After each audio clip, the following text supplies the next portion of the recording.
Hello प्यारे बच्चों, मैं हूं Kailash Sharma, one of the top educator IIT JEE physics. बच्चों, आज मैं आप लोगों के लिए प्रोजेक्टाइल मोशन का एक कॉन्सेप्ट होता है projection along the incline plane, उसके जितने भी पार्ट बनते हैं उन सबको एक क्वेश्चन के थ्रू में पूरे के पूरे कॉन्सेप्ट को आपको कवर कराने वाला हूं। बच्चों, जेई मेन में भी इसके मतलब नॉट दिस लेवल, मतलब जो बहुत ज़्यादा एडवांस लेवल पे नहीं, लेकिन ठीक ठाक क्वेश्चन पूछे जाने की प्रोबेबिलिटी बनी रहती है और एडवांस के लिए तो ये बहुत ही इंपॉर्टेंट कॉन्सेप्ट है ही। इसमें मतलब अगर आप देखो तो ये प्रोजेक्टाइल से बहुत ज़्यादा डिफरेंट नहीं है। प्रोजेक्टाइल में मतलब हम ज़्यादातर ये केसेस के बारे में बात कर रहे होते हैं, मोशन इन अ प्लेन के बारे में बात कर रहे होते हैं, तो मोशन इन अ प्लेन का ही ये केस बन जाता है। थोड़ा बहुत चीज़ों को अगर घुमा दिया जाए तो प्रोजेक्टाइल से काफ़ी हद तक सिमिलर सा दिखता है, प्रोजेक्टाइल का ही पार्ट है। लेकिन एडवांस के लिए तो पढ़ना होता है हर बच्चे को, और जो बच्चे जेई मेन की तैयारी कर रहे हैं उनको इसकी बेसिक अंडरस्टैंडिंग होनी चाहिए। पूरा एक क्वेश्चन में बच्चों सारे के सारे कॉन्सेप्ट कवर कर लिए। क्या है क्वेश्चन, देखते हैं। A projectile is throne from the bottom of inclined plane with an angle of inclination alpha with the horizontal with the velocity of v naught at an angle beta with the inclined plane। So एक projectile को बच्चों अपन ने throw किया है bottom of the incline, जिसका angle of inclination alpha दे रखा है। Incline plane का एंगल ऑफ इंक्लिनेशन अल्फा दे रखा है। पार्टिकल का जो वेलोसिटी है वो वी नॉट है और वो बीटा एंगल पे इंक्लाइन के साथ। आपको बताना है बच्चों इसका टाइम ऑफ फ्लाइट क्या होगा, maximum distance from the incline क्या होगी, रेंज अलोंग द इंक्लाइन क्या होगी, value of beta for which the range is maximum and its maximum range. ये सारी की सारी बातें आप लोगों को करनी है बच्चों, ठीक है। तो मैक्सिमम रेंज ये वाला पार्ट बच्चों सबसे डिफिकल्ट है, ये एडवांस का पार्ट है। ये तीनों चीजें बच्चों जेईई मेन में भी रिलेटिवली पूछी जा सकती है और कई बार मतलब एक आध बार पूछा भी गया है ना। तो बच्चों क्वेश्चन को स्टार्ट करते हैं। सबसे पहले बच्चों मैं सिचुएशन एक्सप्लेन कर देता हूं। ये बच्चों एक हॉरिजॉन्टल लाइन हो गई, एक इंक्लाइन प्लेन है। ये इंक्लाइन प्लेन एक सरफेस है जो कि टिल्टेड है, जिसका एंगल ऑफ इंक्लिनेशन अल्फा दे रखा है। यहां से आप जो है एक पार्टिकल को प्रोजेक्ट कर रहे हो, ठीक है।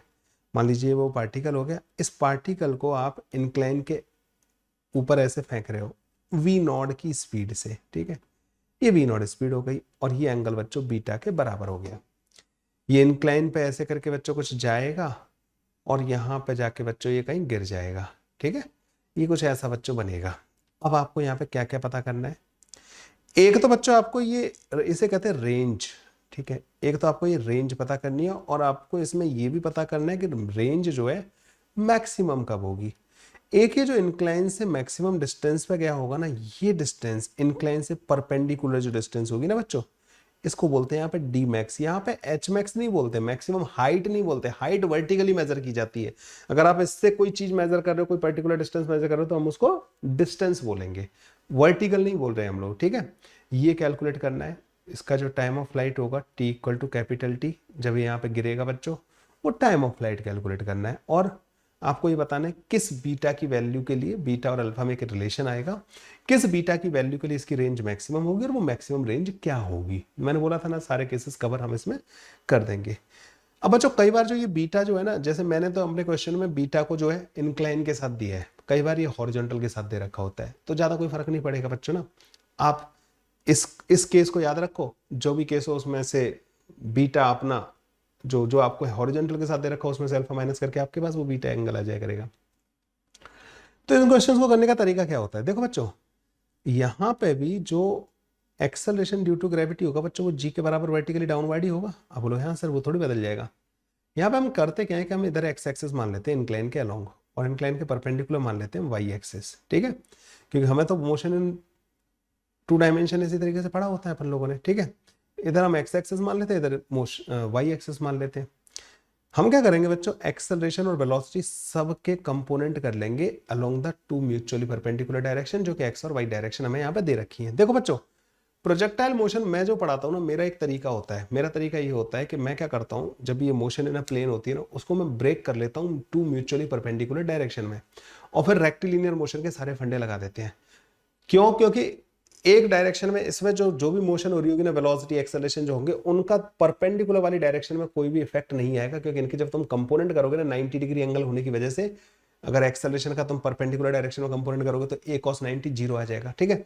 इस डायरेक्शन वाले मोशन, इस डायरेक्शन वाली वेलोसिटी और एक्सेलरेशन इंडिपेंडेंट होंगे इस डायरेक्शन वाली वेलोसिटी और एक्सेलरेशन से। तो हम क्या करते हैं प्रोजेक्टाइल मोशन में, बेसिकली तुम भी कोशिश करना, जब मैं इसके कॉन्सेप्ट पढ़ाऊंगा ना बच्चों, जब इसकी थ्योरी वगैरह मैं कवर करूंगा, तुम भी, मैं इस चीज़ पे, अगर आपने नहीं देखे वो वीडियो भी देखने हैं आप लोगों को ना, क्योंकि वहाँ पे आपको एक्चुअली मेरी ट्रिक पता चलेगी कि मैं कैसे इस टाइप के क्वेश्चन को सॉल्व करता हूँ।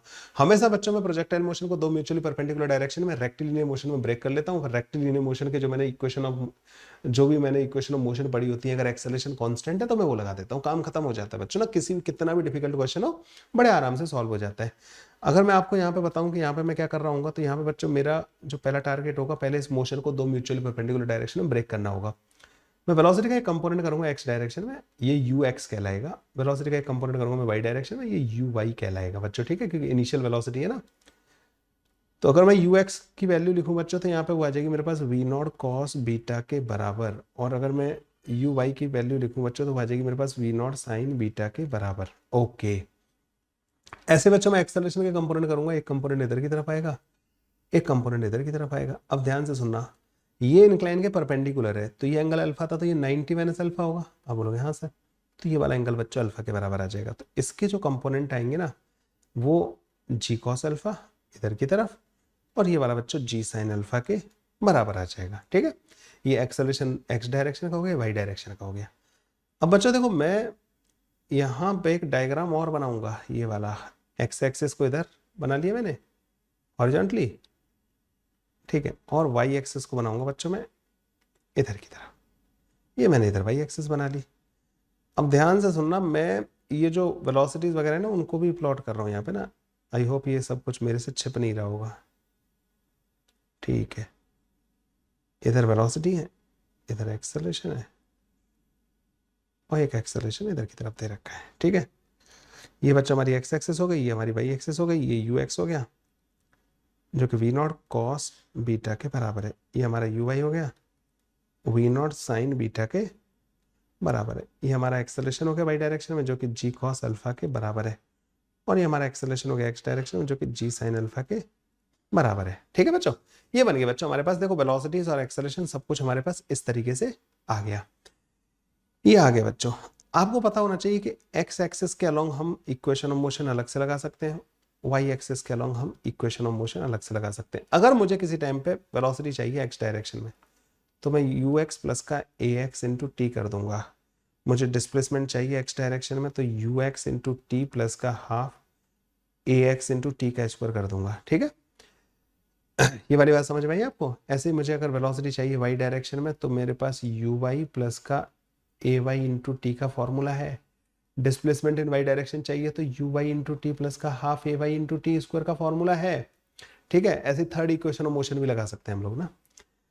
अब हमें क्या क्या पता करना है बच्चों ना, सबसे पहले देखो यहाँ पे समझो, मैं इस वाली इक्वेशन को हटा दे रहा हूँ यहाँ पे ना, क्योंकि मुझे यहाँ पे स्पेस की जरूरत पड़ेगी। एक तो मुझे टाइम ऑफ फ्लाइट पूछा है इन्होंने ना, सबसे पहला क्या पूछा है इन्होंने, टाइम ऑफ फ्लाइट। अच्छा ये बताओ किस टाइम को आप टाइम ऑफ फ्लाइट बोलोगे यहाँ पे, जब ये पार्टिकल इंक्लाइन से चल के इंक्लाइन पे जाके गिर जाएगा उस टाइम को हम टाइम ऑफ फ्लाइट बोलेंगे। पार्टिकल जो है इंक्लाइन से चलने के बाद इंक्लाइन पे गिर जाए, मतलब इंक्लाइन का लॉन्ग क्या माना है हमने, एक्स एक्सिस। जब पार्टिकल एक्स एक्सिस से जाके एक्स एक्सिस पर दोबारा आ जाएगा, उसी को तो हम बोलेंगे टाइम ऑफ फ्लाइट। मतलब ये हुआ कि डिस्प्लेसमेंट इन वाई डायरेक्शन जब जीरो हो जाएगा, वाई डायरेक्शन मतलब एक्स के परपेंडिकुलर, मतलब एक्स से चला एक्स पे ही आ गया, वाई कोऑर्डिनेट क्या हो गया जीरो। तो जब displacement in y direction zero हो जाएगा ना, उस टाइम को हम बोलेंगे बच्चों इसका टाइम ऑफ फ्लाइट। तो वो टाइम जब displacement in y direction zero हो जाएगा उसको हम टाइम ऑफ फ्लाइट बोलेंगे।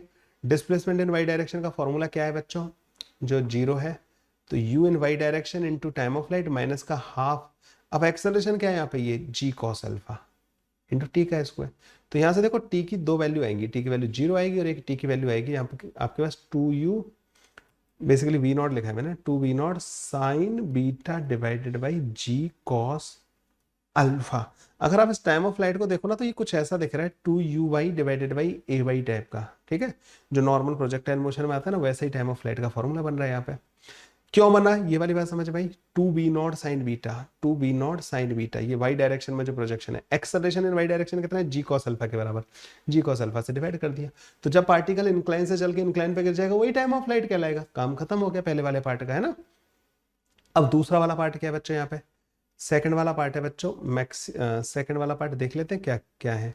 Maximum distance from the incline. अच्छा देखो बच्चों, एक तो जो एक्स डायरेक्शन वाली मोशन है ना वो तो इंक्लाइन के पैरेलल है, वो तो इसको पैरेलल टू इंक्लाइन लेके जा रही है। जो वाई डायरेक्शन वाली मोशन है वो इंक्लाइन से दूर लेके जा रही है। जिस मोमेंट इसका वाई डायरेक्शन में वेलोसिटी जीरो हो जाएगा उस टाइम पे इसका वाई डायरेक्शन का डिस्प्लेसमेंट मैक्सिमम डिस्टेंस कहलाएगा नहीं कहलाएगा? भाई इंक्लाइन से दूर जाना बंद कर देगा जिस टाइम पे, वही तो मैक्सिमम डिस्टेंस कहलाएगा। तो मैक्सिमम डिस्टेंस के लिए मुझे ये लिखना है कि displacement in y direction D max के बराबर होगा जब वाई डायरेक्शन की वेलोसिटी जीरो हो जाएगी। तो थर्ड इक्वेशन ऑफ मोशन लगा देते हैं वाई डायरेक्शन में, यू वाई का स्क्वायर प्लस का 2 times a y into displacement in y direction. तो जब वाई डायरेक्शन में वेलोसिटी जीरो हो जाएगी, वाई डायरेक्शन की वेलोसिटी है कितनी, वी नॉट साइन बीटा का स्क्वायर, ठीक है, प्लस का 2 times acceleration in y direction कितना है बच्चों, माइनस का g cos alpha into displacement in y direction को उस टाइम पे क्या बोलेंगे, डी मैक्स। तो बच्चों डी मैक्स जो हमारे पास आएगा ना, d max comes out to be v naught का square sine square theta, sorry sine square beta divided by g cos alpha के बराबर। तो डी मैक्स बच्चों हमारे पास वो आ रहा है, देखो यू वाई का square divided by 2 a y का स्क्वायर, यहाँ पे एक 2 भी आएगा, ठीक है। लो जी, मतलब टाइम ऑफ फ्लाइट और डी मैक्स का फॉर्मूला तो काफी हद तक मिलता जुलता रहता है, किससे, जो नॉर्मल प्रोजेक्टाइल मोशन में एच मैक्स और टाइम ऑफ फ्लाइट का फॉर्मूला होता है ना उससे, ठीक है। ठीक है, ये दोनों चीजें बच्चों समझ में आई आपको, डी मैक्स कब डिसाइड होगा और ये टाइम ऑफ फ्लाइट क्या होगा, ओके। अब बच्चों यहाँ पे क्या करते हैं, अपन रेंज के बारे में भी थोड़ी सी बात करना चालू करते हैं। रेंज क्या है, रेंज बच्चों इस पार्टिकल का along the incline plane displacement है। जितने टाइम तक ये पार्टिकल हवा में रह रहा है उतने टाइम तक इसका अलोंग द इंक्लाइन जितना ये गया, ये अलोंग द इंक्लाइन ये जितना गया है ना बच्चों, ये रेंज है। इतने टाइम में इसका डिस्प्लेसमेंट इन एक्स डायरेक्शन, वही तो रेंज है। तो हम ये कहेंगे यहाँ पे कि डिस्प्लेसमेंट इन एक्स डायरेक्शन, ये थर्ड वाला पार्ट है, ठीक है। डिस्प्लेसमेंट इन एक्स डायरेक्शन जो है, और क्या क्या पूछा था इन्होंने, रेंज अलोंग द इंक्लाइन, ठीक है। Displacement in x direction range कहलाएगा अगर आप टोटल टाइम ऑफ फ्लाइट के बारे में बात कर रहे हो। डिस्प्लेसमेंट इन एक्स डायरेक्शन क्या होगा बच्चों, you x into t plus का हाफ ए एक्स इंटू टी स्क्वायर के बराबर, क्योंकि अब तो एक्सेलरेशन है ना बच्चों एक्स डायरेक्शन में। तो displacement in x direction range कहलाएगा। ये थी बच्चों v not cos beta, time of flight था बच्चों 2 v not sine beta divided by g cos alpha के बराबर। और एक्सेलरेशन बच्चों एक्स डायरेक्शन में नेगेटिव है, देखो ये जो एक्सेलरेशन है ना, ये जी साइन अल्फा, ये एक्स डायरेक्शन का एक्सेलरेशन है और एक्स डायरेक्शन की velocity v not cos beta है। ये क्वेश्चन बच्चों आपको खुद से भी ट्राई करना है, ठीक है। हाफ, अच्छा ये माइनस क्यों आया पता है, acceleration in x direction negative है, तो जी साइन अल्फा इंटू टी का स्क्वायर, टाइम ऑफ फ्लाइट का स्क्वायर, तो 4 वी नॉट का स्क्वायर, यहाँ पर शायद दिखेगा नहीं है, sine square beta divided by g square cos square alpha, ये बन गया बच्चों हमारे पास है ना। तो जो रेंज का फॉर्मूला आ जाएगा ना बच्चों, मुझे यहाँ से क्लियरली एक चीज समझ में आ रही है, 4 है ना यहाँ पे, 2 से 2 टाइम्स काट देते हैं इसको, एक जी से जी कट जाएगा, देखो 2 बी नॉट का स्क्वायर कॉमन ले लेते हैं, साइन बीटा भी एक कॉमन ले लेते हैं, ठीक है। नीचे से बच्चों जी कॉस स्क्वायर अल्फा कॉमन लेते हैं, एक काम करते हैं, जी कॉस स्क्वायर अल्फा कॉमन लेते हैं, तो ऊपर बनेगा बच्चों यहाँ पे कॉस अल्फा और कॉस बीटा माइनस का, इधर साइन अल्फा बचा एक और एक साइन बीटा बचा, ठीक है। ये कॉस अल्फा प्लस का बीटा होता है बच्चों। तो रेंज जो आ जाती है ना यहाँ पे 2 बी नॉट का square sine beta cos alpha plus का beta divided by g cos square alpha के बराबर आ जाती है बच्चों रेंज। लो जी, ये आ गई इसकी रेंज। अब ये जो रेंज है ना बच्चों, रेंज फंक्शन ऑफ बीटा है। बीटा मतलब जिस एंगल पे आप उसको प्रोजेक्ट कर रहे हो, है ना। इस एंगल को तो आप बदल सकते हो, अल्फा को थोड़ी बदल सकते हो, इंक्लाइन का एंगल थोड़ी बदल सकते हो आप।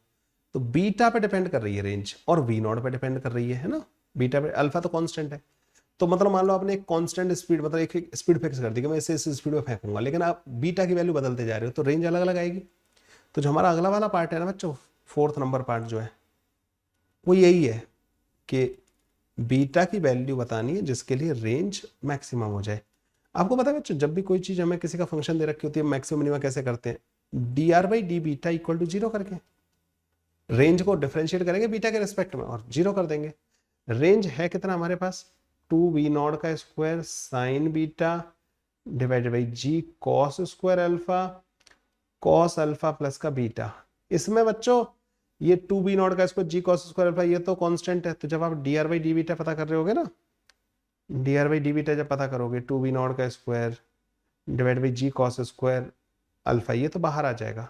अब यहाँ पर प्रोडक्ट रूल लगेगा, साइन बीटा का डिफरेंशिएशन कॉस बीटा होता है इंटू कॉस अल्फा प्लस का बीटा, ठीक है। कॉस अल्फा का डिफरेंशिएशन क्या आएगा, माइनस का साइन अल्फा प्लस का beta, this should be equal to 0, ठीक है। इसको 0 करने का मतलब, अच्छा देखो फिर यहाँ पे कॉस का फॉर्मूला बन गया, मैं इस चीज को भुला दे रहा हूँ क्योंकि हमें इक्वल टू 0 ही करना है ना, तो ये बनेगा कॉस अल्फा प्लस का 2 beta, this should be equal to 0। इसकी वैल्यू 0 कब आती है, जब ये पाई बाई 2 के बराबर हो जाए, तो अल्फा प्लस का 2 बीटा पाई बाई 2 के बराबर होना चाहिए। तो बीटा की वैल्यू बच्चों यहाँ से आ जाएगी हमारे पास पाई बाई 4 माइनस का अल्फा बाई 2। अगर आप इस एंगल पर प्रोजेक्ट करोगे ना इस पार्टिकल को, तो इसकी रेंज मैक्सिमम आएगी, ठीक है। अब वो मैक्सिमम रेंज जो आएगी वो कितनी आएगी, तो आर की जो मैक्सिमम वैल्यू होगी ना, अब इस वैल्यू को पुट कर दो इसमें रेंज में, तो बीटा की जगह पे बच्चों ये पुट कर देते हैं अपन ना यहाँ पे, तो 2b0 का square sine pi by 4 minus का अल्फा बाई 2, ठीक है, alpha divided by 2 cos alpha plus का बीटा, कॉस अल्फा प्लस का बीटा करोगे तो ये बन जाएगा पाई बाई 4 प्लस का alpha divided by 2 divided by g cos square alpha. अच्छा इसको मैं क्या लिख सकता हूं बच्चों, ये जो 2 है ना इसको एडजस्ट कर दो इसके साथ, 2 साइन ए कॉस बी। आपको पता है बच्चों 2 साइन ए कॉस बी का फॉर्मूला क्या होता था, साइन ए प्लस बी प्लस का साइन ए माइनस बी, ये फॉर्मूला होता है बच्चों, है ना। तो इसको ए बोल दो इसको बी बोल दो, तो आर की जो मैक्सिमम वैल्यू आ जाएगी ना बच्चों यहाँ से, 2 तो एडजस्ट हो गया b0 का स्क्वायर साइन ए प्लस बी, जब आप इन दोनों को ऐड करोगे तो ये पाई बाई 2 बन जाएगा, प्लस का sine A minus B, this minus this, तो पाई बाई 4 कट जाएगा, ये बनेगा माइनस का अल्फा, तो माइनस का अल्फा को एक काम करना, माइनस का साइन अल्फा लिख देना, ठीक है। नीचे जो है ना कॉस स्क्वायर अल्फा उसको लिख देना बच्चों 1 माइनस का साइन स्क्वायर अल्फा। आपको ऊपर दिख रहा है 1 माइनस का साइन अल्फा, नीचे दिख रहा है 1 माइनस का साइन स्क्वायर अल्फा, तो रेंज की जो मैक्सिमम वैल्यू आ जाएगी ना बच्चों यहाँ से, वो हमारे पास v0 का square divided by g 1 plus का साइन अल्फा के बराबर आ जाएगी। ये याद रखना बच्चों, रिजल्ट बहुत इंपॉर्टेंट है ये, ठीक है। ये इसको फैक्टराइज कर दिया ना मैंने, 1 माइनस का साइन अल्फा 1 प्लस का साइन अल्फा, ऊपर 1 माइनस का साइन अल्फा से 1 माइनस का साइन अल्फा कट जाएगा, ये आ जाएगा। तो ये रेंज बच्चों बीटा की वैल्यू पाई बाई 4 माइनस का अल्फा बाई 2 और रेंज आ रही होगी v0 का square divide by g 1 plus का साइन अल्फा के बराबर, ये मैक्सिमम रेंज है। वैसे रेंज का फॉर्मूला ये वाला है, ठीक है, ये मैक्सिमम रेंज है बच्चों। उम्मीद करता हूँ आपको इस लेवल की डिफिकल्ट प्रॉब्लम देखने को ना मिले, लेकिन अगर मिलते you should be ready for them. और बहुत ही बेहतरीन क्वेश्चन है बच्चों, ऐसे कुछ क्वेश्चंस कराऊंगा जिनमें ये कॉन्सेप्ट डायरेक्ट यूज होते हैं, ठीक है। अगला वाला पार्ट मैं चाहता हूँ आप खुद करो, जब आप पार्टिकल को ऊपर से फेंको, ठीक है। अभी जो मैंने जो कराया बच्चों वो वाला मैं वैसे उसको कवर करूंगा, अगर पार्टिकल को ऐसे फेंका जाए बीटा एंगल पे, तो बच्चों अगले वाले पार्ट को आपको सॉल्व करना है। वैसे तो मैं इसका सॉल्यूशन अपलोड करूंगा, लेकिन you can try by yourself, फिर आप इसका सॉल्यूशन देख सकते हैं। बच्चों क्वेश्चन पसंद आया हो कमेंट करके जरूर बताना, और वीडियो को लाइक शेयर सब्सक्राइब करना मत भूलिएगा। बाय बाय बच्चों, टेक केयर, थैंक यू।